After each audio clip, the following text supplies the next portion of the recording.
Victoria, didn't catch last night's City Council meeting. No worries, I'm just checking out my notes right now. I'm gonna give you a really quick recap, but if you didn't know, you could catch this on your own on the go as well. It's online, you can check it out from your own tablet. Wanna grab a coffee, take a break from work or whatever, take a stroll downtown, you could do that.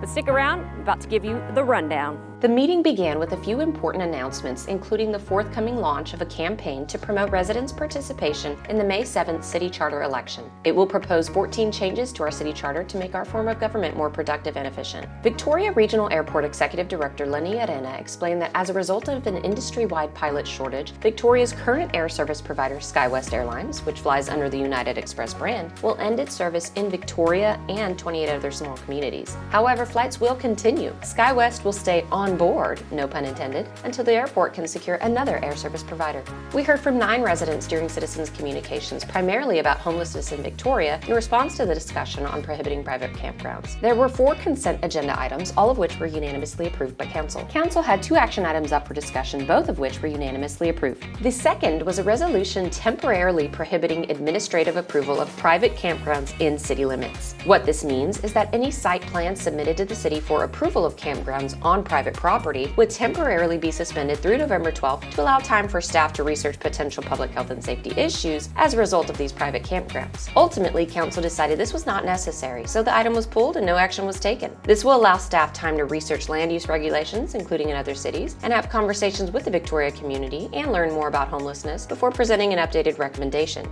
Our Parks and Recreation Department Director, Jason Alfaro, gave an annual report highlighting a proactive mosquito spraying program, the Parks Master Plan, and sports tourism efforts. What's quacking at the duck pond, you ask? The duck pond construction will take place this summer and last about 16 months. Construction of the Riverside Dog Park will begin this summer and take 6 months. What a positive update. Overall, Riverside Golf Course stats show that it's doing really well. A little birdie told me that Parks is excited for more to come, including ensuring our greens upkeep is a hole-in-one for our residents. Was that sentence up to par? The second annual report came from Library Director Dana Williams Capone, who highlighted new programs and services the library rolled out in 2021. This included a new virtual meeting room, community partnerships, and Patron Point, which is a digital marketing platform that helps libraries better engage with its customers. This year, the library will embark on a facility assessment and strategic plan that will lay out its mission for the next 5 years and make recommendations on how to enhance its already amazing services. Last, we heard an updated recommendation from the city manager about allocation of the remaining $10.15 million American Rescue Plan Act funding. $4.35 million had already been committed to council and staff approved categories from the total $14.5 million the city will receive. Staff's updated recommendation included investing in the same categories but with a priority focus on utility and broadband and community grants centered around transformational criteria. This resulted in funding recommendations to the Salvation Army and Billy T. Catan Recovery Outreach Center. Council agreed on all funding recommendations but will continue conversations around community grants and how to award $250,000 that remains unallocated in this category. And there you have it.